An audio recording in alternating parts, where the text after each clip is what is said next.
ആശ്വാസധാരയുടെ മറ്റൊരു എപ്പിസോഡ് ആരംഭിക്കുകയാണ്. എല്ലാ പ്രേക്ഷകർക്കും സ്വാഗതം. നമ്മളോടൊപ്പം കാഞ്ഞിരപ്പള്ളി രൂപതയുടെ സഹായമെത്രാൻ അഭിവന്യമാർ ജോസ് പുളിക്കൽ പിതാവാണ്.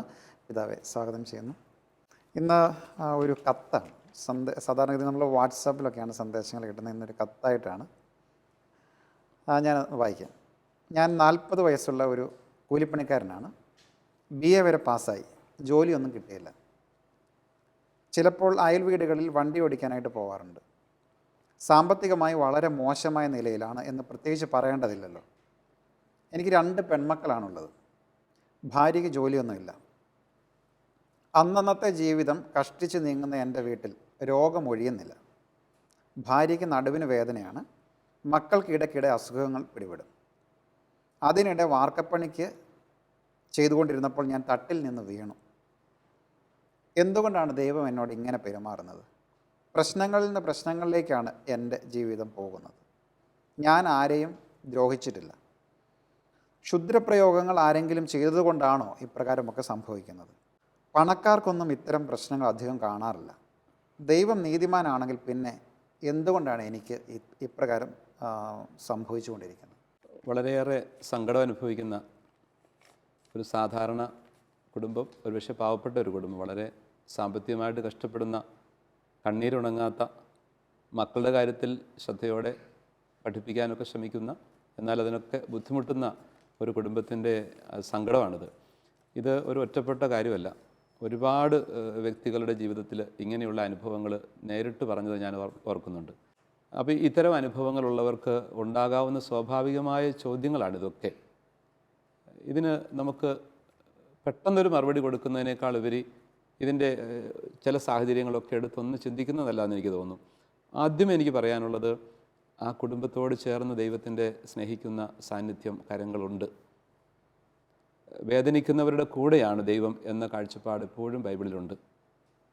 സങ്കീർത്തനങ്ങളിലൊക്കെ ദരിദ്രൻ്റെ പക്ഷം നിൽക്കുന്ന, ദരിദ്രനെ കൈപിടിച്ചുയർത്തുന്ന, പാവപ്പെട്ടവനെ കരുതലോടുകൂടി വളർത്തുന്ന ഒരു ദൈവത്തിൻ്റെ സാന്നിധ്യത്തിൻ്റെ പ്രകീർത്തനങ്ങൾ കാണാൻ പറ്റും. അതുപോലെ നിയമാവർത്തനം 32:10 എൻ്റെ മനസ്സിലേക്ക് വരും. മരുഭൂമിയിൽ ശൂന്യത ഓരിയിടുന്ന മണലാരണ്യത്തിൽ അവിടുന്ന് അവനെ കണ്ടെത്തി, കോരിയെടുത്തു, ആശ്ലേഷിച്ചു, കണ്ണിലുണ്ണിയായി പരിചരിച്ചു എന്നൊക്കെ. അപ്പോൾ ഈ സഹനങ്ങളുടെ, ഏകാന്തതയുടെ, പലതരത്തിലും അവഗണിക്കപ്പെടുന്നതിൻ്റെ, ഒറ്റപ്പെടുന്നതിൻ്റെ ഒക്കെ ചുട്ടുപൊള്ളിക്കുന്ന അനുഭവങ്ങളുടെ നടുവിൽ എൻ്റെ ദൈവം എവിടെ എന്നൊരു ചോദ്യത്തിൻ്റെ നല്ലൊരു മറുപടിയുണ്ട് അതിനകത്ത്. ദൈവം കുറേ കൂടി അടുത്താണ്. മറ്റെന്നത്തേക്കാളും കൂടുതൽ അടുത്തായിരുന്നു കൊണ്ട് എന്നെ കരുതലോടുകൂടി കണ്ണിലുണ്ണി പോലെ പരിചരിക്കുകയാണ് ദൈവം എന്ന ഒരു നല്ല അർത്ഥപൂർണമായ ചിന്ത ദൈവം നമുക്ക് തരുന്നുണ്ട് ഈ വചനത്തിലൂടെ. അതുകൊണ്ട് അതുതന്നെ ഒരു വലിയ ആശ്വാസവാക്കാകും ഈ കുടുംബത്തിൽ ഞാൻ കരുതുകയാണ്. ദൈവം അകന്നു പോയോ, ദൈവം അനീതി കാണിക്കുന്നുണ്ടോ എന്നൊന്നുമല്ല ചിന്തിക്കേണ്ടത്. ദൈവം വളരെ സ്നേഹത്തോടുകൂടി എൻ്റെ അടുത്തുണ്ട്, ഞങ്ങളുടെ കുടുംബത്തിൻ്റെ കൂടെയുണ്ട്, തമ്പുരാൻ എനിക്ക് വഴി തെളിച്ചു തരും എന്നൊരു നല്ല പ്രതീക്ഷയുടെ ചിന്ത ആദ്യമേ തന്നെ കൊടുക്കാൻ ഞാൻ ആഗ്രഹിക്കുകയാണ്. അതോടൊപ്പം തന്നെ വാസ്തവത്തിൽ ദൈവത്തിൻ്റെ നീതി, അല്ലേ, ദൈവം അനീതി കാട്ടുന്നുണ്ടോ എന്നൊരു ചോദ്യം അവിടെ വരുന്നുണ്ട്. ദൈവത്തിൻ്റെ നീതി എന്താണെന്ന് മനുഷ്യന് മനസ്സിലാക്കാൻ എളുപ്പമല്ല. ദൈവത്തിൻ്റെ മനസ്സറിഞ്ഞവരാര് എന്ന് വേദഗ്രന്ഥം ചോദിക്കും. ദൈവത്തിൻ്റെ മനസ്സറിഞ്ഞവരാരുമില്ല. ദൈവം കാണുന്ന കണ്ണിലൂടെ കാണാൻ ഈ പ്രപഞ്ചത്തെ മുഴുവനും സൃഷ്ടിച്ച് പരിപാലിക്കുന്ന ദൈവത്തിൻ്റെ ആ ഒരു പദ്ധതി, അതിൻ്റെ മഹത്വം, അതിൻ്റെ ആ ഒരു സർവാതിശായിയായ ഭാവം, അത് നമുക്ക് ഉൾക്കൊള്ളാനും മനസ്സിലാക്കാനും ഒന്നും അത്ര എളുപ്പമല്ലെന്നാൽ അസാധ്യമാണ്. പക്ഷേ അതിലേക്ക് കൂടുതൽ ദൈവികമായ രീതിയിൽ ചിന്തിച്ചുകൊണ്ട് വചനാധിഷ്ഠിതമായിട്ട് മടങ്ങുമ്പോൾ കുറേയെല്ലാം നമുക്കത് വെളിപ്പെട്ട് കിട്ടും. അപ്പോൾ പല കാര്യങ്ങളും നമ്മൾ കാണുന്ന പോലെ നമ്മൾ വളരെ ടണൽ വിഷനിൽ കൂടെ നോക്കുകയാണ്. മനഃശാസ്ത്ര ഭാഷയിൽ പറഞ്ഞാൽ ടണൽ വിഷൻ എന്ന് പറയും. ഞാനിങ്ങനെ ഒരു ടണലിൽ കൂടെ ഇങ്ങനെ നോക്കുമ്പോൾ കാണുന്നത് പിൻസാറിൻ്റെ മൂക്ക് മാത്രമാണ്. സാറൊരു മൂക്കാണെന്ന് ഞാൻ പറഞ്ഞാൽ എന്തൊരു വലിയ വിഡ്ഢിത്തമായിരിക്കും എന്ന് പറയുന്ന പോലെയാണ്. നമ്മൾ വളരെ ചെറിയ ഒരു ദ്വാരത്തിലൂടെ എന്ന വിധം നോക്കി ഒരു കുഴലിലൂടെ കാണുന്ന കാഴ്ചയിൽ അതാണ് ഞാൻ കാണുന്ന വസ്തു എന്ന് ഞാൻ വ്യാഖ്യാനിച്ചാൽ, നിർവചിച്ചാൽ അത് വലിയൊരു തെറ്റാണത്. അപ്പോൾ ഇതുപോലെയാണ് നമ്മുടെ വീക്ഷണങ്ങൾ വളരെ പരിമിതമാണ്. നമ്മുടെ ബലഹീനതകൾ, പരിമിതികൾ ഉണ്ടെന്ന് നമ്മൾ തിരിച്ചറിഞ്ഞൊരു ശരിയായ ഒരു കാഴ്ചപ്പാട് നമുക്ക് ഉണ്ടാക്കിയെടുക്കാൻ പറ്റണം. അതുകൊണ്ട് പലപ്പോഴും ഇങ്ങനെയൊക്കെ പറയുമ്പോഴും ദൈവത്തിൻ്റെ ഹിതം, ദൈവത്തിൻ്റെ പദ്ധതികൾ സുന്ദരമായിട്ട് മനുഷ്യൻ്റെ ജീവിതത്തിൽ ഉണ്ട്. ജെറമിയ പ്രവചനം 29:11 പറയുമല്ലോ, നിങ്ങളെക്കുറിച്ചുള്ള പദ്ധതി എൻ്റെ മനസ്സിലുണ്ട്, അത് നിങ്ങളുടെ നാശത്തിനുള്ള പദ്ധതിയല്ല, മറിച്ച് നിങ്ങൾക്ക് ശുഭമായ ഭാവി പ്രത്യാശയം നൽകുന്ന ഒരു പദ്ധതിയാണ്. അപ്പോൾ എല്ലാ മനുഷ്യനെക്കുറിച്ചുള്ള ദൈവത്തിൻ്റെ ഹിതവും പദ്ധതിയും ഏറ്റവും മനോഹരമാണ്. ദൈവത്തെ സ്നേഹിക്കുന്നവർക്ക്, അവിടുത്തെ പദ്ധതി അനുസരിച്ച് വിളിക്കപ്പെട്ടവർക്ക് എല്ലാം നന്മയ്ക്കായിട്ട് പരിണമിക്കുന്നുവെന്ന് റോമാലേഖനം 8:28. ഇതെല്ലാം കൂടി ചേർത്ത് വായിക്കുമ്പോൾ നിശ്ചയമായിട്ടും ദൈവത്തിൻ്റെ ഹിതം തിരിച്ചറിഞ്ഞ് ദൈവത്തിൻ്റെ പദ്ധതിയോട് ചേർന്ന് നിൽക്കാൻ ഈ പ്രിയപ്പെട്ട കുടുംബാംഗങ്ങൾക്കെല്ലാം സാധിക്കണമെന്നാണ് എനിക്ക് ആദ്യമായിട്ട് ഇതിനെ പറയാനുള്ളത്. ഒപ്പം മിശിഹ തന്നെ ഏറ്റവും ദരിദ്രനായിട്ടാണ് ഈ ഭൂമിയിലേക്ക് പിറക്കുന്നത്, അല്ലേ? ഏറ്റവും പൂർണ്ണതയുള്ള മനുഷ്യൻ, മനുഷ്യത്വത്തിൻ്റെ ഏറ്റവും പൂർണ്ണമായ രൂപം ഈശോ മിശിഹ ഈ ഭൂമിയിൽ പിറക്കുന്നത് ദാരിദ്ര്യത്തിൻ്റെ ഏറ്റവും സങ്കടം നിറഞ്ഞ, ഏറ്റവും പരിതാപകരമായ ഒരവസ്ഥ എന്ന് വേണേൽ പറയാൻ പറ്റും, ജീവിതത്തിൻ്റെ എല്ലാ വഴികളും. അപ്പം അങ്ങനെ ജനിക്കാൻ പോലും ഇടവില്ലാത്ത ഒരവസ്ഥയിൽ പിറന്ന് വീട് പോലും വിട്ടിറങ്ങിപ്പോകുന്ന അത്തരത്തിലുള്ള ശുശ്രൂഷകളിലേക്ക്, പ്രവർത്തനങ്ങളിലേക്ക് മാറുന്ന മിശിഹായുടെ ജീവിതത്തിൽ ദാരിദ്ര്യം കൂടെ ഉണ്ടായിരുന്നു. അങ്ങനെ ജീവിച്ച ഒരു മിശിഹ തീർച്ചയായിട്ടും കുറവുള്ളവനായിരുന്നോ? അല്ല, പൂർണ്ണതയുള്ളവനായിരുന്നു. അപ്പോൾ ഈ സമ്പത്തിൻ്റെ മാനദണ്ഡം വെച്ചുകൊണ്ട് മനുഷ്യൻ്റെ വ്യക്തിത്വത്തെ, അസ്തിത്വത്തെ അളക്കാൻ ശ്രമിക്കുന്നത് അപകടകരമാണത്. ഇതിനകത്ത് തന്നെ വരുന്നുണ്ട്. കാരണം കൂടുതൽ പണമുള്ള വീടുകളിലെ പ്രശ്നങ്ങൾ ഉണ്ടാവാൻ സാധ്യതയില്ല എന്നൊരു നിഗമനം ഈ കത്തിൻ്റെ അകത്ത് സൂചിപ്പിക്കുന്നുണ്ട്. അതിലേക്ക് വരുന്നുണ്ട്, നമുക്ക് അതിലേക്ക് തന്നെ വരാൻ തിരിച്ച്. ഞാനിപ്പോൾ പറഞ്ഞു വന്നത് എന്താണെന്ന് ചോദിച്ചാൽ, ഈ ഒരു വർഗസമര സിദ്ധാന്തം എന്നൊക്കെ പറയുന്നത് ഒത്തിരി അപൂർണതകൾ നിറഞ്ഞതാണ്. ആ ഒരു മാനദണ്ഡം വെച്ചുകൊണ്ട് കണ്ടാൽ ഇത് പണമാണ് എല്ലാത്തിൻ്റെയും ആധാരം, മനുഷ്യൻ്റെ പൂർണ്ണതയുടെ ആധാരം പണമാണെന്ന് വരും. എന്തെല്ലാം കാര്യങ്ങളുണ്ട്, മനുഷ്യനൊരു സമഗ്ര വ്യക്തിത്വമാണ്. അവന് കഴിവുകളുണ്ട്, സിദ്ധികളുണ്ട്, അറിവുണ്ട്, അവന് കാഴ്ചപ്പാടുകൾ, അവൻ്റെ ബൗദ്ധികമായ ആരോഗ്യപരമായ വളർച്ച, ഇതെല്ലാം കൂടെ കൂടുന്നതാണ്. അപ്പം ഈ ബുദ്ധി, അറിവ്, കഴിവ്, ആരോഗ്യം, സിദ്ധികൾ, ഇതെല്ലാം കൂടുന്ന മനുഷ്യന് അതിലൊരു ഭാഗമാണ് പണം. സാമ്പത്തികം തീർച്ചയായിട്ടും പ്രധാനപ്പെട്ടതാണ്. ഇതെല്ലാം കൂടി ചേരുമ്പോഴാണ് അയാളുടെ ജീവിതത്തിന് പൂർണ്ണതയും സന്തോഷവും സമാധാനവും എല്ലാം അനുഭവിക്കാനായിട്ട് പറ്റുന്നത്. അപ്പോൾ ആ കാഴ്ചപ്പാട് തന്നെ നമ്മളൊന്ന് ബോധപൂർവ്വം എടുക്കേണ്ടതാണ്. ഈശോ പറയുന്ന മറ്റൊരു കാര്യം, ലൂക്കാസ് സുവിശേഷം 6-ാം അധ്യായത്തിൽ സമതല പ്രഭാഷണം, അവിടെ കർത്താവ് പറയും, തൻ്റെ ചുറ്റുമുണ്ടായിരുന്ന ശിഷ്യരെ നോക്കിക്കൊണ്ട്, ദരിദ്രരെ നിങ്ങൾ ഭാഗ്യവാന്മാർ, സ്വർഗരാജ്യം നിങ്ങൾക്കുള്ളതാണ്. അപ്പോൾ ദരിദ്രരെ എന്ന് വിളിച്ചുകൊണ്ട് നിങ്ങൾ ഭാഗ്യവാന്മാരാണെന്ന് പറയുകയാണ്. അപ്പോൾ ദാരിദ്ര്യം എന്ന് പറയുന്നത് അതിൽ തന്നെ ഭാഗ്യവാനെന്നല്ല അർത്ഥം, മറിച്ച് ദാരിദ്ര്യത്തിൽ ജീവിക്കുന്ന നിങ്ങൾ ഭാഗ്യമുള്ളവരാണ്. അതിൻ്റെ ഒരു വ്യാഖ്യാനം എന്ന വിധമാണ് മത്തായി സുവിശേഷം 5-ാം അധ്യായം 1 മുതലുള്ള ആ സുവിശേഷ ഭാഗ്യങ്ങൾ. ആത്മാവിൽ ദരിദ്രർ ഭാഗ്യവാന്മാർ, എന്തുകൊണ്ടെന്നാൽ സ്വർഗരാജ്യം അവർക്കുള്ളതാണ്. ദാരിദ്ര്യം എന്ന് പറയുന്നത് കൂടുതൽ ദൈവത്തിലേക്ക് അവരെ അടുപ്പിക്കുന്നു, ദൈവത്തിൽ ആശ്രയിക്കുന്നു. അനാബിം യാഹ്വേ എന്ന ഒരു വിഭാഗം നമ്മുടെ പഴയ നിയമ യഹൂദ വിഭാഗത്തിലുണ്ടായിരുന്നു. ദൈവത്തിൻ്റെ, യാഹ്വയുടെ ദരിദ്രർ അവരനുഗ്രഹീതരാണ്. അവരെല്ലാ അർത്ഥത്തിലും ബലഹീനരാണ്, നിരാധാരരായ ആളുകളാണ്, ശേഷിയില്ലാത്തവരാണ്, സാമ്പത്തികം ഇല്ലാത്തവരാണ്. അവർ യാഹ്വയുടെ സ്വന്തമാണെന്നാണ് പറയുന്നത്. അനുഗ്രഹീതരാണ്, കാരണം ദൈവത്തിൽ അവർ ആശ്രയിക്കുന്നു. അപ്പോൾ ദൈവത്തിൽ ആശ്രയിക്കുമ്പോൾ കിട്ടുന്ന ആ വലിയ അനുഗ്രഹവും കൃപയും അതൊരാളെ അതിൻ്റെ പൂർണ്ണതയിലേക്ക് എത്തിക്കുന്നു, അനുഗ്രഹമുള്ളവനാക്കി മാറ്റുന്നു. ആ ഒരു കാഴ്ചപ്പാട് ബൈബിൾ കൊടുക്കുന്നതാണ്. അതുകൊണ്ടിപ്പം ഒരു സന്യാസത്തിലേക്ക് വരുന്നൊരു വ്യക്തി പൂർണ്ണതയ്ക്ക് വേണ്ടി ശ്രമിക്കുന്ന വ്യക്തിയാണെന്ന് ഓർക്കണം. സന്യാസം നൽകുന്ന ആ ഒരു ത്രിവിധ എന്താ പറയുന്നത് വ്രതങ്ങളുണ്ടല്ലോ, അതിനകത്ത് അനുസരണം, ദാരിദ്ര്യം, ബ്രഹ്മചര്യം എന്നെടുക്കുന്ന വ്രതങ്ങൾക്ക് ദാരിദ്ര്യം ഒരു വ്രതമായിട്ട് എടുക്കുകയാണ്. അത് ദൈവത്തിലുള്ള ഒരു ആശ്രയബോധമാണ്, എല്ലാവർക്കും വേണ്ടി ജീവിക്കാനുള്ളൊരു, അതൊരു പൂർണ്ണതയ്ക്ക് വേണ്ടിയിട്ടുള്ളൊരു സന്യാസ ജീവിതത്തെക്കുറിച്ച് ഞാൻ സൂചിപ്പിച്ചെന്ന് മാത്രമേ ഉള്ളൂ. ചുരുക്കത്തിൽ സമ്പത്തിനെ ഒരു ഘടകം മാത്രമായിട്ട് കാണാൻ പാടുള്ളൂ എന്നുള്ളതാണ് അതിൻ്റെ പ്രധാനപ്പെട്ട കാര്യം. പിന്നെ സാർ ഇവിടെ സൂചിപ്പിച്ച ആ കാര്യത്തിലേക്ക് വന്നാൽ, ഈ കമ്പാരിസൺ ഒരിക്കലും നമുക്ക് നീതീകരിക്കാൻ പറ്റുകയില്ല. എനിക്കെങ്ങനെയാണ് വേറൊരാളെ എന്നോട് കമ്പയർ ചെയ്തുകൊണ്ട് ഏതാ നല്ലത് ഏതാ മോശമെന്ന് വിലമതിക്കാൻ പറ്റുന്നത്? പല കുടുംബങ്ങളിലും, സാമ്പത്തികമുള്ള പല കുടുംബങ്ങളിലും വലിയ സങ്കടങ്ങളിലും തകർച്ചകളിലും ഉള്ളത് എനിക്ക് വ്യക്തമായിട്ട് അറിയാം. എല്ലാ കുടുംബങ്ങളും ഒരു വലിയ രഹസ്യമാണ് എന്നാണല്ലോ പറയാറുള്ളത്. ശരിയാ, അത് ഓരോ കുടുംബവും ഓരോ വ്യക്തിയും ഓരോ രഹസ്യമാണ്. Each person is a mystery. അതൊരു വലിയ മിസ്റ്ററി എന്ന് പറയുന്ന ഒരു നല്ല കാര്യമാണ്. അതൊരു ദൈവിക രഹസ്യമാണ് മനുഷ്യൻ എന്ന് പറയുന്നത് തന്നെ.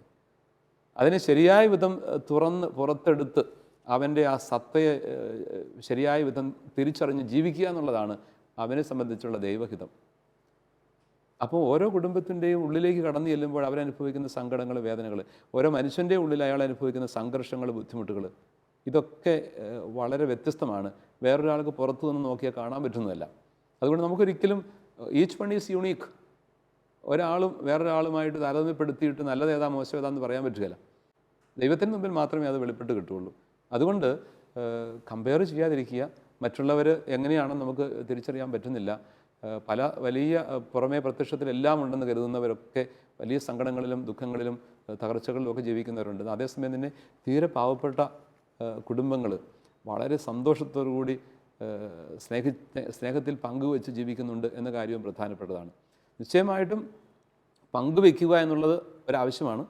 അത് ക്രൈസ്തവ ദർശനത്തിൻ്റെ തന്നെ ഭാഗമാണ്. ആദിമ ക്രൈസ്തവ സമൂഹം എല്ലാവർക്കുമായിട്ട് പങ്കുവെച്ച് ഒരു സാഹോദര്യത്തിൻ്റെയും സമത്വത്തിൻ്റെയും വഴിയിൽ വളർന്നു. അതുകൊണ്ട് സാമ്പത്തിക അന്തരങ്ങളും ഒഴിവാക്കേണ്ടതാണ്. ആഗോളതലത്തിൽ തന്നെ അത് ശ്രമിക്കേണ്ടതാണ്. അത് മറ്റുള്ളവർക്ക് വേണ്ടി ഉള്ളവർ ഇല്ലാത്തവർക്ക് വേണ്ടി കൊടുക്കാൻ കടപ്പെട്ടിരിക്കുന്നു. സമ്പത്തും കഴിവുകളും സിദ്ധികളും എല്ലാം പങ്കുവയ്ക്കാൻ, അറിവും ഒക്കെ പങ്കുവയ്ക്കേണ്ടതാണ്. അപ്പോൾ പങ്കുവയ്ക്കുക എന്നുള്ളത് ഒട്ടും കുറച്ച് കാണിക്കുകയല്ല, അത് വളരെ പ്രധാനപ്പെട്ടതാണ്. കൊടുക്കേണ്ടതാണ്, അന്തരങ്ങൾ മാറ്റേണ്ടതുമാണ്. പക്ഷേ ഒരിക്കലും നമ്മൾ ഇങ്ങനെ പരസ്പരം താരതമ്യപ്പെടുത്താനായിട്ട് പാടില്ല. അതൊരിക്കലും നമുക്ക് സംതൃപ്തി തരികയെന്നല്ല, ഒത്തിരി ഭാരങ്ങളും അസ്വസ്ഥതകളുമായിരിക്കും തരുന്നെന്നുള്ളത് പ്രധാനപ്പെട്ട കാര്യമാണ്. ഈ കത്തിലേക്ക് വന്നാൽ ഒരു പ്രതീക്ഷ നഷ്ടപ്പെട്ട ഒരവസ്ഥ ഇവിടെയുണ്ട്. അപ്പം അത് കുറച്ചുകൂടി ഈ ജീവിതത്തെ പ്രത്യാശാഭരിതമായിട്ട് നോക്കി കാണേണ്ടത് ഒരാവശ്യമല്ലേ?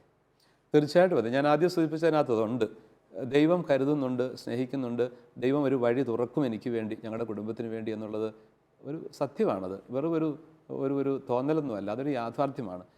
അപ്പോൾ അതിന് ദൈവത്തിൽ ആശ്രയിക്കണം. ചിലപ്പോഴെല്ലാം ഇതിനകത്ത് സൂചനയുണ്ട്, ഞങ്ങൾക്ക് രോഗങ്ങളാണ്, ബുദ്ധിമുട്ടുകളാണ്, ഞങ്ങൾ അങ്ങനെ ഒരു ഗൗരവമായ തെറ്റുകളൊന്നും ചെയ്തിട്ടില്ല, അങ്ങനത്തെ സൂചനയുണ്ടല്ലോ അല്ലേ? തീർച്ചയായിട്ടും. അതൊരു ആരെയും ദ്രോഹിക്കുന്നില്ല, ഞങ്ങൾ ദ്രോഹിക്കുന്നില്ല എന്ന് വെച്ച് കഴിഞ്ഞാൽ ഞങ്ങൾ തെറ്റൊന്നും അങ്ങനെ ചെയ്യുന്നില്ല, എന്നിട്ടും എന്തുകൊണ്ട് അങ്ങനെയൊക്കെ വരുന്നൊരു ചോദ്യം അത് പലരുടെ കാലഘട്ടം ഒരു ചോദ്യമാണ്. ഈ പാപവും രോഗവും തമ്മിൽ ബന്ധമുണ്ടോ എന്ന ചിന്ത യഹൂദ ചിന്തകളിലൊക്കെ കാലങ്ങളിലൊക്കെ അങ്ങനെയുള്ള ചിന്തകൾ ഉണ്ടായിരുന്നു. പക്ഷേ അത് തിരുത്തുന്നുണ്ട്, പ്രവാചകന്മാർ തന്നെ അത് തിരുത്തുന്നുണ്ട്. ജോബിൻ്റെ പുസ്തകം, ജോബ് നീതിമാനായിരുന്നെന്ന് ആ പുസ്തകം തന്നെ പറയും, വേദഗ്രന്ഥം സൂചിപ്പിക്കും. പക്ഷേ വലിയ സഹനങ്ങളിലൂടെ, നഷ്ടങ്ങളിലൂടെ ജോബ് കടന്നു പോകുന്നുണ്ട്, അദ്ദേഹം നീതിമാനായിരുന്നിട്ടും. അപ്പോൾ ഒരാളുടെ പാപത്തിൻ്റെ ഫലം അല്ല അയാൾക്കുണ്ടാകുന്ന രോഗങ്ങളോ ബുദ്ധിമുട്ടുകളോ നഷ്ടങ്ങളോ ഒന്നും. അത് പുതിയ നിയമത്തിൽ വളരെ വ്യക്തമാണ്. അന്ധനായി ജനിച്ച മനുഷ്യൻ, ജന്മന അന്ധനായി ജനിച്ചവൻ ആരുടെ പാപം മൂലമാണെന്നൊക്കെ ശിഷ്യന്മാർ അല്ലെങ്കിൽ കൂടെയുള്ളവർ ചോദിക്കുമ്പം ഈശോ പറയും, ഇത് ആരുടെയും പാപം മൂലമല്ല, അവൻ്റെയോ അവൻ്റെ മാതാപിതാക്കളുടെയോ പാപം മൂലമല്ല, ദൈവത്തിൻ്റെ മഹത്വം അവനിൽ പ്രകടമാകേണ്ടതിന് വേണ്ടിയിട്ട് എന്ന് പറയും. അപ്പോൾ തീർച്ചയായിട്ടും ദൈവത്തിൻ്റെ പദ്ധതിയും ദൈവത്തിൻ്റെ ഹിതവുമാണ് അവിടെ പ്രധാനപ്പെട്ടത്. അതിലൂടെയാണ് അയാൾ മഹത്വീകരിക്കപ്പെടുന്നതും അയാളുടെ ജീവിതത്തിൻ്റെ പൂർണ്ണതയിലേക്ക് എത്തുന്നതും. അതുകൊണ്ട് ഏതെങ്കിലും തരത്തിൽ പാപം ചെയ്തതുകൊണ്ടോ ദ്രോഹിച്ചതുകൊണ്ടോ ആണ് ഇതുപോലത്തെ ഒരു ബുദ്ധിമുട്ട് ഞങ്ങൾക്കുണ്ടായിരിക്കുന്നത് എന്ന് തീർച്ചയായിട്ടും ഈ സഹോദരൻ, ഈ മനുഷ്യൻ ചിന്തിക്കേണ്ട കാര്യം ഇല്ല. മറ്റൊന്ന് ഇവിടെ ചോദിക്കുന്നത്, ആരെങ്കിലുമൊക്കെ ക്ഷുദ്ര പ്രയോഗങ്ങൾ ചെയ്തത് കൊണ്ടാണോ ഇങ്ങനെ രോഗം, ഇങ്ങനെയുള്ള പ്രശ്നങ്ങൾ ഉണ്ടാകുന്നതെന്നൊരു അങ്ങനെ ഒരു ചോദ്യമുണ്ട്. അതിലേക്ക് ഞാൻ വരാം. അതിന് മുമ്പായിട്ട് ഇതൊന്നുകൂടി ഒന്ന് വ്യക്തമാക്കാം. എന്നാൽ അതേസമയം രോഗങ്ങളും ബുദ്ധിമുട്ടുകളും വരുമ്പം അതിനെ രണ്ട് തരത്തിൽ കാണാനായിട്ട് സാധിക്കണം. ഒന്ന്, ദൈവം എന്നെ ഉപരി വിശുദ്ധീകരിക്കാനായിട്ട് ഇത് തരികയാണ്. ഉപരി വിശുദ്ധീകരിക്കാനായിട്ട് അൽഫോൻസാമ്മയ്ക്ക് രോഗങ്ങൾ കൊടുത്തു, കഷ്ടപ്പാടുകൾ കൊടുത്തു, ധാരാളം ആളുകൾക്ക്, അങ്ങനെ വിശുദ്ധരായ ആളുകൾക്ക്, അവരതിലൂടെ എല്ലാം കൂടുതൽ ദൈവത്തിൽ ആശ്രയിച്ച് കൂടുതൽ സ്നേഹത്തിൽ വളർന്ന് കൂടുതൽ ദൈവികമായ ആനന്ദത്തിലാണ് അവർ ജീവിക്കുന്നത്, കൂടുതൽ വിശുദ്ധീകരിക്കപ്പെടുകയാണ് ചെയ്യുന്നത്. അതിനുവേണ്ടി ദൈവം രോഗങ്ങളും ബുദ്ധിമുട്ടുകളും അനുവദിക്കാം, അല്ലെങ്കിൽ അങ്ങനെ ഉണ്ടാകാം, സ്വാഭാവികമായിട്ട് വരാം. നഷ്ടങ്ങൾ ചിലപ്പോൾ അങ്ങനെ ഉണ്ടാകാം. പക്ഷെ അതൊരു വലിയ ആത്മീയതയുടെ വളർച്ചയ്ക്കായിട്ട് പ്രയോജനപ്പെടുത്തണം എന്നുള്ളത് അതിനകത്തുള്ള പ്രധാനപ്പെട്ട സത്യം. മറ്റൊരു കാര്യമുള്ളത്, ചിലപ്പോഴെല്ലാം മനുഷ്യൻ വഴി തെറ്റിപ്പോകുന്ന സാഹചര്യങ്ങളിൽ, പാപത്തിൽ വീഴുന്ന സാഹചര്യങ്ങളിൽ അവനെ ഓർമ്മപ്പെടുത്താൻ വേണ്ടിയിട്ട് ചിലപ്പം കഷ്ടതകളും ബുദ്ധിമുട്ടുകളും ഒക്കെ ഉണ്ടായെന്നിരിക്കും. അത് ദൈവത്തിലേക്ക് തിരിയാനുള്ള ഒരു പരിശീലനമെന്നോ അതിനുള്ളൊരു അവസരം, ഒരു ശിക്ഷ എന്നല്ല, ശിക്ഷണം കൊടുക്കും. കുഞ്ഞുങ്ങളെ ചെറിയ ശിക്ഷണങ്ങൾ കൊടുത്തുകൊണ്ട് തിരുത്തി വളർത്തുന്നത് പോലെ മാതാപിതാക്കൾ, ദൈവം അങ്ങനെ സ്നേഹത്തോടുകൂടി നൽകുന്ന ചില അവസരങ്ങളായിട്ട് അതിനെ കാണാൻ പറ്റും. അപ്പം നമ്മൾ തന്നെ ഒന്നുകൂടി ദൈവത്തിലേക്ക് അടുത്ത് മാനസാന്തരത്തിലേക്ക് കടന്നു വരാനൊക്കെ ഇടയാവണം. അപ്പോൾ ഈ രണ്ട് തരത്തിലും ഇതിന് നമുക്ക് മനസ്സിലാക്കിയെടുക്കാൻ പറ്റും. തീർച്ചയായിട്ടും അതുകൊണ്ട് ഈ കുടുംബം കൂടുതൽ വിശുദ്ധിയിൽ വളരാൻ പാകത്തിൽ കർത്താവിലേക്ക് അടുക്കാനുള്ളൊരു അവസരമായിട്ട് കണ്ടുകൊണ്ട് മുമ്പോട്ട് പോകണം. പിന്നെ സാറിപ്പോൾ ചോദിച്ച അതായത് ഇതുപോലെ കൂടോത്രം പോലെയുള്ള പ്രശ്നങ്ങൾ കൊണ്ടാണോ ഇപ്രകാരം സംഭവിക്കുന്നതെന്നൊരു, അതും ചില ആളുകൾ അങ്ങനെയൊക്കെ പെട്ടെന്ന് ആ ഒരു ചിന്തയിലേക്ക് ചെന്നുവിടും. ക്ഷുദ്രപ്രയോഗം, ആഭിചാര പ്രക്രിയകൾ, അങ്ങനെ എന്തെങ്കിലും ഉള്ളതുകൊണ്ടാണോ ഈ പ്രശ്നങ്ങളെല്ലാം ഞങ്ങൾക്ക് വന്നത്? കുറേ പേര് അങ്ങനെയൊക്കെ കൊട്ടിഘോഷിക്കുകയും ചെയ്യും. വെറുതെ മനുഷ്യനെ വലിയ സങ്കടങ്ങളിലേക്ക് തള്ളിവിടാനായിട്ടും വലിയ ഭയത്തിലേക്കൊക്കെ എത്തിക്കാനൊക്കെ ആയിട്ട് ഇങ്ങനെയുള്ള അനാവശ്യമായ ചിന്തകളും അന്ധവിശ്വാസങ്ങളും ഒക്കെ അതിനിടയാക്കുന്നുണ്ട്. ശരിക്കും ഈ ക്ഷുദ്രപ്രയോഗങ്ങൾക്ക് ശക്തി ഉണ്ടോ? ദൈവത്തിന് എല്ലാത്തിൻ്റെയും മേൽ ശക്തിയുണ്ട്. തിന്മ ലോകത്തിൽ പ്രവർത്തിക്കുന്നു, സാത്താൻ്റെ പ്രവർത്തനങ്ങളുണ്ട്. അങ്ങനെയുള്ള ആഭിചാര പ്രക്രിയകളൊന്നും ഇല്ല എന്നല്ല. അങ്ങനെയുള്ള സാത്താൻ്റെ പ്രത്യേക എന്താ പറയുന്നത് ഇടപെടലുകൾ കൊണ്ട് മറ്റു മനുഷ്യർക്കെതിരെയൊക്കെ പ്രവർത്തിക്കാനുള്ള ക്ഷുദ്രം, മന്ത്രവാദം പോലത്തെ കാര്യങ്ങളൊക്കെ ഉണ്ട്. അതിനൊരിക്കലും യഥാർത്ഥത്തിൽ ദൈവത്തിൽ ആശ്രയിക്കുന്നതിന് മനുഷ്യനെ തകർക്കാൻ പറ്റുകയില്ല. ഇസ്രായേലിന് ആഭിചാരം ഏൽക്കില്ല എന്ന ദൈവത്തിൻ്റെ വചനം നമ്മൾ ഓർത്തിരിക്കണം. അതുകൊണ്ട് ദൈവത്തിൽ വിശ്വസിക്കുന്ന ഒരു മനുഷ്യനെന്ന് അതിൻ്റെ അർത്ഥം. പൂർണ്ണമായിട്ട് ദൈവത്തിൽ വിശ്വസിച്ച് ദൈവത്തിൽ ആശ്രയിക്കുന്ന, പ്രാർത്ഥിക്കുന്ന, ആത്മീയതയിൽ ജീവിക്കുന്ന ഒരു മനുഷ്യന് ഒന്നും ഏൽക്കുകയില്ല. ചിലപ്പോൾ കുറേ ബുദ്ധിമുട്ടുകളോ കഷ്ടപ്പാടുകളോ ഒക്കെ ഉണ്ടായെന്നിരിക്കും. അങ്ങനെ എന്തെങ്കിലും അങ്ങനെ എന്തെങ്കിലും തരത്തിൽ ആഭിചാര പ്രക്രിയകളൊക്കെ നടത്തുകയാണെങ്കിൽ ചില ബുദ്ധിമുട്ടുകളൊക്കെ ഉണ്ടായെന്നിരിക്കാം. അങ്ങനെയൊക്കെ സംഭവിക്കാറുണ്ട് നല്ല മനുഷ്യരുടെ ജീവിതത്തിൽ. പക്ഷെ അതെല്ലാം അപ്രത്യക്ഷമാകും. അതിനെല്ലാം മറികടക്കാനായിട്ട് ദൈവം കരുത്ത് കൊടുക്കും. അതിലൂടെ എല്ലാ മനുഷ്യൻ വളരുകയായിരിക്കും ചെയ്യുന്നത്. പലപ്പോഴും ഇങ്ങനെയൊക്കെ ആളുകൾ ഇപ്പോൾ ഈ കാര്യത്തിലൊക്കെ ഇപ്പോൾ ഇവിടെ പറഞ്ഞ കത്തിൽ പറഞ്ഞിരിക്കുന്ന പോലെയൊക്കെയുള്ള വിഷയങ്ങളിൽ വെറുതെ ആളുകൾ അതും ഇതും പറഞ്ഞ് അയൽവക്കവുമായിട്ടുള്ള ബന്ധങ്ങൾ അകറ്റും. അവർ വെറുതെ പേര് പറയും, ഇന്ന ആളുകളാണ്. ചില ആളുകളൊക്കെ അങ്ങനെ വെറുതെ പ്രാർത്ഥിച്ചിട്ട് പറയുന്നവരും ഉണ്ടെന്ന് പറയും. അതൊക്കെ പലപ്പോഴും അനാവശ്യമായിട്ടുള്ള അന്ധവിശ്വാസങ്ങളിലേക്ക് ആളുകളെ എത്തിക്കും, അനാവശ്യമായിട്ടുള്ള വൈര്യങ്ങളിലേക്ക് എത്തിക്കും. ഒറ്റപ്പെട്ട ചുരുക്കം ചില കാര്യങ്ങൾ ഇങ്ങനെയൊക്കെ സംഭവിക്കാറുണ്ട്, ഇല്ലെന്ന് പറയുന്നില്ല. അങ്ങനെയൊക്കെ ചെയ്യാം, ശത്രുത കൊണ്ടൊക്കെ ചെയ്യാം. പക്ഷേ ഇതൊന്നും സ്വാഭാവികമായിട്ട് സംഭവിക്കുന്ന കാര്യങ്ങൾ, രോഗങ്ങൾ, ബുദ്ധിമുട്ടുകളൊക്കെയാണ്. കടബാധകളൊക്കെ സ്വാഭാവികമായിട്ട് വരാം. അതിനെല്ലാം ഒരു ദൈവികമായ കണ്ണിലൂടെ എടുത്തുകൊണ്ട് അതെല്ലാം വളരാനുള്ള വഴികളായിട്ട് ദൈവം ഒരുക്കുന്ന സാഹചര്യങ്ങളായിട്ട് കാണുകയാണെങ്കിൽ നമ്മൾ വളരും, ആത്മീയതയെ വളരും. പക്ഷേ ഇതിനെല്ലാം ഇങ്ങനെ കാണുന്നതെല്ലാം ഈ ആഭിചാരമാണ്, ക്ഷുദ്രപ്രക്രിയയാണെന്ന് കണ്ടു കഴിഞ്ഞാൽ വെറുതെ ഭയപ്പെട്ട് ഭീതിജനകമായ ഒരവസ്ഥയിൽ നമ്മൾ എത്തിച്ചേരുകയും ചെയ്യും. പക്ഷേ നന്നായിട്ട് ദൈവത്തിൽ ആശ്രയിച്ചുകൊണ്ട് മുമ്പോട്ട് പോവുക.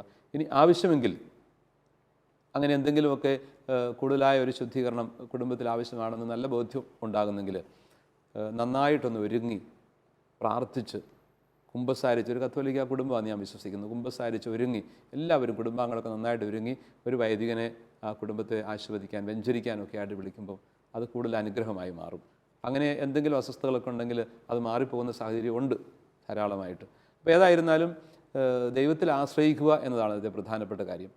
പിന്നെ പ്രായോഗികമായ ചില ചിന്തകളിലേക്ക് ഒരു പക്ഷേ നമുക്ക് ഇദ്ദേഹത്തിന് സഹായിക്കാൻ പറ്റിയേക്കും. ഒന്ന്, ദൈവത്തെ മഹത്വപ്പെടുത്തിക്കൊണ്ട് പോസിറ്റീവായിട്ട് നമ്മളിപ്പോൾ പറഞ്ഞതുപോലെ ഈ ഒരു സാഹചര്യത്തെ എടുക്കുക. മറ്റാരുമായിട്ടും താരതമ്യപ്പെടുത്താതെ ദൈവം എനിക്ക് തന്ന ജീവിതം അത് അനന്യമാണ്, അനുഗ്രഹീതമാണ്. എൻ്റെ ഭാര്യ, എൻ്റെ മക്കൾ, എൻ്റെ കുടുംബം ദൈവത്തിൻ്റെ ദാനമാണ്. അതിനെ ഞാൻ വേണ്ട വിധം, എനിക്കാവുന്ന വിധം ഞാൻ പരിപാലിക്കണം. ദൈവം എന്നെ സഹായിക്കും, എൻ്റെ കൂടെയുണ്ട്, മറ്റന്നത്തേക്കാൾ അടുത്തുണ്ട് ഈ സഹനത്തിൻ്റെ വഴിയിൽ എന്ന ഒരു ചിന്തയിലേക്ക്, ആത്മീയ ചിന്തയിലേക്ക് വളരണം. കൂടുതലായിട്ട് പ്രാർത്ഥിക്കാനും ദൈവത്തിൽ ആശ്രയിക്കാനും ആത്മവിശുദ്ധീകരണം നേടാനും ഇതൊരവസരമായിട്ട് കാണുക. പിന്നെ മറ്റൊന്നുള്ളത്, കുട്ടികളെ നന്നായിട്ട് പഠിപ്പിക്കണം.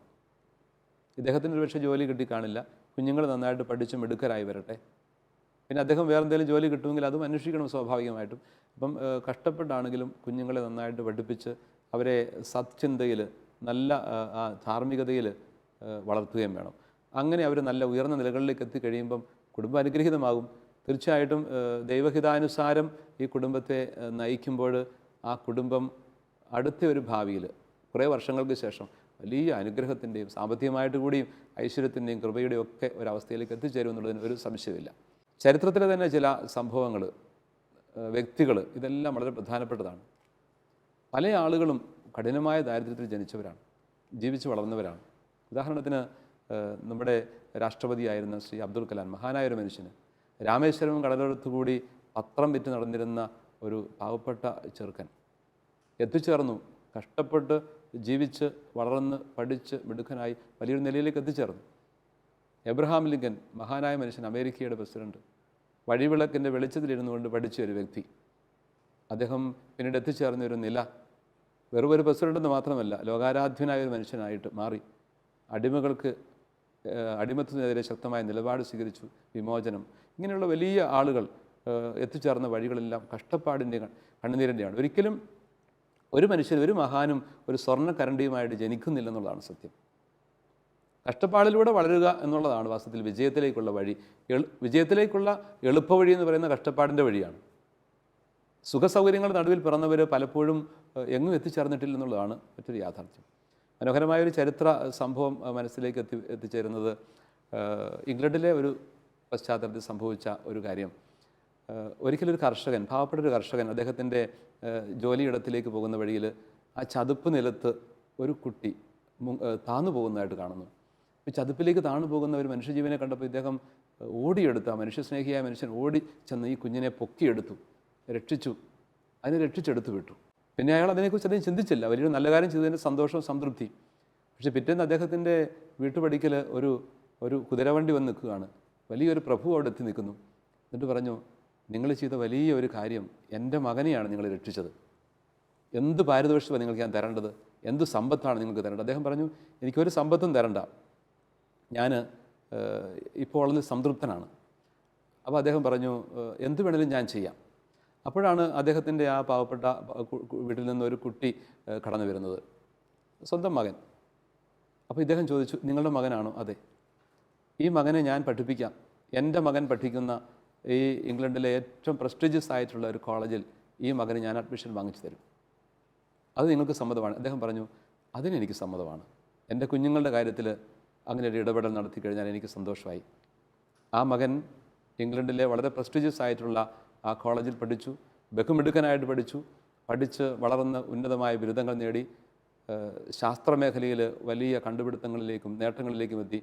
അദ്ദേഹമാണ് പെൻസിലിൻ കണ്ടുപിടിച്ച ലോകപ്രസിദ്ധനായ ശാസ്ത്രജ്ഞൻ അലക്സാണ്ടർ ഫ്ലെമിംഗ്. കോരിത്തെരിപ്പിക്കുന്നൊരു ചിന്തയാണ്. എന്ന് മാത്രവുമല്ല, ഈ പ്രഭുവിൻ്റെ മകൻ ഒരിക്കൽ ന്യൂമോണിയ ബാധിച്ചപ്പോൾ ഈ അലക്സാണ്ടർ ഫ്ലെമിംഗ് കണ്ടുപിടിച്ച പെൻസിലിൻ ഉപയോഗിച്ചുകൊണ്ട് അദ്ദേഹത്തിന് ജീവൻ തിരിച്ചു കിട്ടി. ഇനി ഈ പ്രഭുവിൻ്റെ മകനുണ്ടല്ലോ, അദ്ദേഹം ആരായി തീർന്നു? Sir Winston Churchill. ലോകാരാധ്യനായ, ഇംഗ്ലണ്ടിൻ്റെ ചരിത്രത്തെ പോലും മാറ്റിമറിച്ച മഹാനായ ഒരു വ്യക്തി. അതുപോലെ അലക്സാണ്ടർ ഫ്ലെമിംഗ് ആണെങ്കിൽ ഒരു ആരോഗ്യ ചരിത്രത്തെ പോലും തിരുത്തി കുറിച്ച ലോകത്തിലെ അറിയപ്പെട്ട ശാസ്ത്രജ്ഞൻ. ഒരു പാവപ്പെട്ട കുടുംബത്തിൽ നിന്നും എത്തിച്ചേർന്ന് വളർന്ന വഴികൾ. അപ്പോൾ ഇതുപോലെ നമ്മുടെ പ്രിയപ്പെട്ട ഈ സുഹൃത്തിൻ്റെ മക്കളൊക്കെ പഠിച്ച് മിടുക്കരായിട്ട് നല്ല നിലകളിലെത്തുമ്പോൾ ആ കുടുംബം എല്ലാ അർത്ഥത്തിലും അനുഗ്രഹീതമായി തീരും. അതിനൊക്കെ ഇടയാവട്ടെ എന്ന് നമുക്ക് ആത്മാർത്ഥമായിട്ട് പ്രാർത്ഥിക്കാം. നല്ല പ്രതീക്ഷകളോടുകൂടി ദൈവത്തിൽ ആശ്രയിച്ച് മുന്നേറുവാൻ ഈ കുടുംബത്തിന്, ഇതുപോലെ ധാരാളം കുടുംബങ്ങൾക്കും സാധിക്കട്ടെ എന്ന് പ്രാർത്ഥിക്കുന്നു, ആശംസിക്കുന്നു. നമുക്കിവരെ എല്ലാം സമർപ്പിച്ചുകൊണ്ട് പ്രാർത്ഥിക്കാം. നമ്മുടെ കർത്താവ് യേശു മിശിഹായുടെ കൃപയും പിതാവായ ദൈവത്തിൻ്റെ സ്നേഹവും പരിശുദ്ധാത്മാവിൻ്റെ സഹവാസവും എല്ലാവരോടും കൂടി ഉണ്ടായിരിക്കട്ടെ, ഇപ്പോഴും എപ്പോഴും എന്നേക്കും. ആമേൻ. സഹനങ്ങൾ ദിവ്യസഹനങ്ങളാവട്ടെ, ഉയർപ്പ് അകലെയല്ല. നമുക്ക് കാത്തിരിക്കാം. മറ്റൊരു അധ്യായത്തിൽ വീണ്ടും കണ്ടുമുട്ടുന്നതുവരെ നമസ്കാരം. നിങ്ങളുടെ സംശയങ്ങളും ചോദ്യങ്ങളും വാട്സാപ്പിലൂടെയും ഇമെയിലിലൂടെയും കത്തുകളിലൂടെയും ഞങ്ങളെ അറിയിക്കാം. WhatsApp number 9605818881. Email ashwasadhara@shalomtelevision.com. കത്തുകൾ അയക്കേണ്ട വിലാസം: the producer, Ashwasadhara, Shalom television, Peruvannamuzhi PO, Kozhikode 673528.